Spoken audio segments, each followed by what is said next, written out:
So why do people invest in franchises? Does it even make sense to invest in a franchise? We're going to cover that today on Franchise City.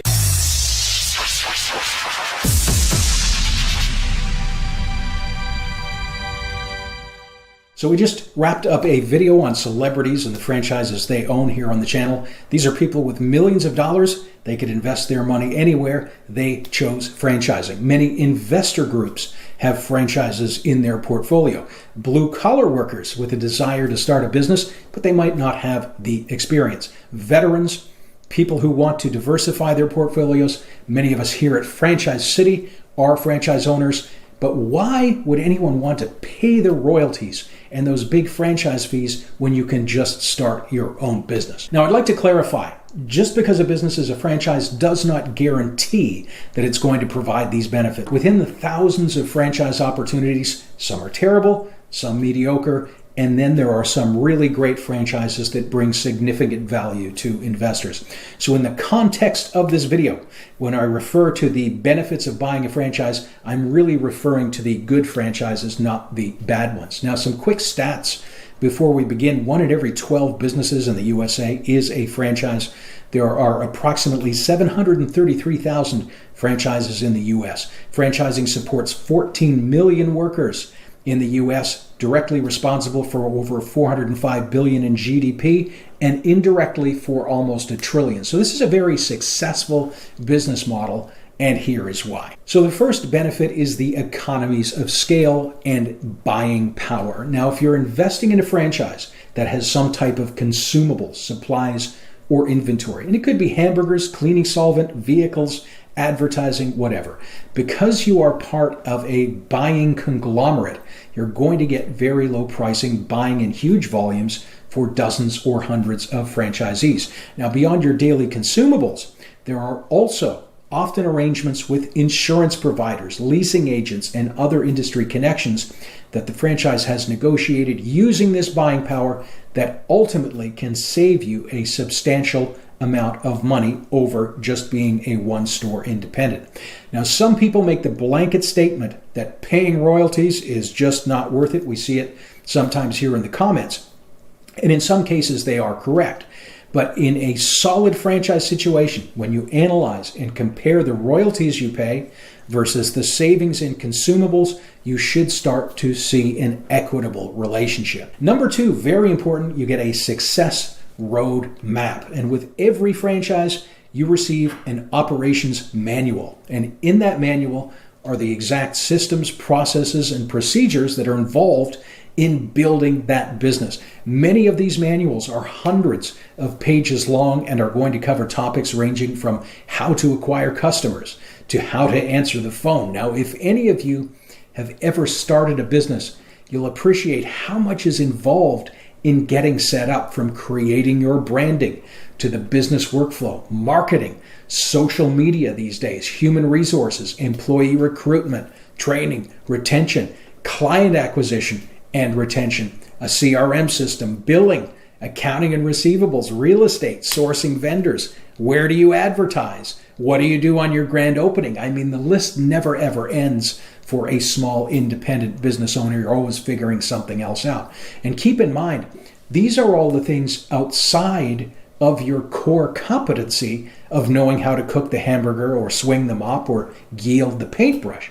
So having this manual that's been refined over many years and with many franchisees is going to save you hours, days, weeks, and months of headaches trying to get your own independent business running. Not that it's impossible, people do it, but it's far from easy. Now, a large part of that success roadmap are the systems and processes. Let's look at those. So with exceptional franchises, we'll occasionally see independent companies actually sign up to become a franchise. So these are people already in the industry. They own an independent shop and they buy into the franchise. And this is a huge indicator to us. The franchise is good because this is a person who knows the industry well. They're already in business, yet they, as this professional, see enough value to start paying royalties. We often see this happen with gyms. They convert from a private gym to a franchise. Garages, painting companies, and others. And there's franchises like property management, that because of their software and their capabilities, owners can more than quadruple the number of clients and doors that they'd been managing on their own. And with gyms, garages, restaurants, do not underestimate how difficult it is to have everything in place, from the right branding to the right equipment or food, the appropriate pricing, advertising, promotions, to make things happen. There is so much to do, and any of those things, if you don't get one of those right, they can take weeks to figure out. And the number one reason, as we all know, that businesses go out of failure, they run out of money, and that's because they weren't able to figure everything out in time. Franchising gives you the manual and gives you the ongoing support and roadmap. Another major advantage is the marketing and advertising. And most franchises, they're going to have you pay into a co-op ad fee. It's usually one for regional and one for national. And that money is pooled from all franchisees. Obviously, great prices are negotiated for these national ads. Your franchise, again, if it's a good one, has retained a top marketing firm. They know exactly how to attract customers and the best ways to drive people to your location. Now, with service-based brands, you're probably going to have a company that generates local leads for you through the trade sites, Google Ads, or review sites. The next advantage, usually the first one that people think of, is aligning yourself with a known brand. And branding is more important in certain industries and businesses than it is in others, but it is proven that customers trust and will pay a premium for an established brand. So when you open a new private restaurant, you are that new restaurant. When you open a franchise, you are leveraging decades of that brand's mindshare. People, they know exactly what to expect. They're often going to stop in just based on that name and the experience alone. Now, that can also work against you, especially with online review websites like Yelp. So be sure that you align yourself with a franchise that is on top of reputation management and social media. Now, a big part of branding is the appearance and the presentation of your employees. A great example of that is a painting franchise. And when you hire a franchise, you always get professionally attired people. They pull up in a clean truck, company logo on the truck, on their shirts. The entire experience is, for the most part, ideal.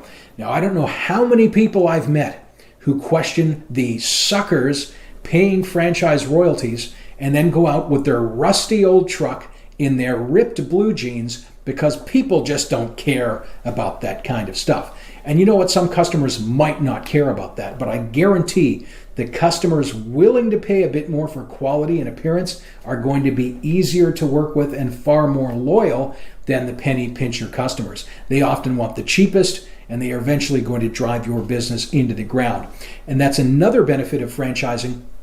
You already know your ideal customer profile and demographics. They'll have very specific data relating to the ideal customer, the household income, the buying habits, and will often actually size your territory around a certain number of your ideal customers. That's another reason that there's no such thing as a best franchise, only ones that are suited to your demographics, your market demand, and capabilities. Now, in addition to the initial training, you're going to have ongoing support from the head office and often peer support. So training, we covered earlier, and most brands are going to have a week or two, head office, you're learning whatever you need to know. But let's say you have a problem, any problem when your business is running. It could be related to food, to cleaning, customer acquisition, employees, debit machine, whatever. You have your operations manual to rely on. But if you can't find anything at all, in many cases, you're going to have a phone number to call for support. Now imagine how comforting that can be, not sitting there for hours trying to Google what the heck to do when nothing is working in your business. So having that ongoing lifeline is great. Now, many of the golden franchises also have these franchisee intranets or social media portals where you interact with other owners who all share ideas and successes. Many franchises also have a once-a-year event where all the franchisees meet, and this is a huge venue to pick up ideas and successes and get reinvigorated on the brand. Final benefit of buying a franchise, also very important, you do not need experience. Now, a franchise by definition has a level of training and support. You don't necessarily need to know anything about the business. So for example, painting franchises.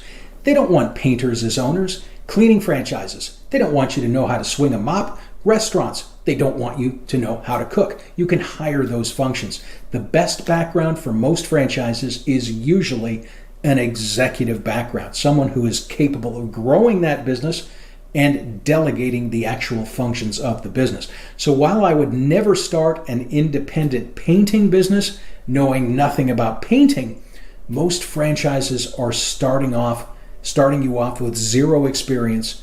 And the ones with zero experience are ironically the ones usually who are the most successful because they have a receptive and open mind.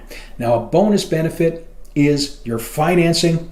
Getting money to start a business on your own is tough. Franchises, much easier through the banks. Now, most of them are registered with the SBA. That's the Government Small Business Administration. And that means your loan is actually guaranteed by the government. Needless to say, banks love that situation. Everything is already in place for you. Credit, of course, allowing to get that money. And we see many people with good credit getting started in franchising with very little capital of your own. If you're a veteran, there are some amazing programs that are available. Give us a call for details. So lots of franchises available, some good, some bad. The good ones are a great way to get into business for yourself with that support in place. You can browse our franchise directory with hundreds of franchises by clicking that link above. And if you need help choosing, our service is always free. That link is down below. Thank you very much for watching. Please like and subscribe.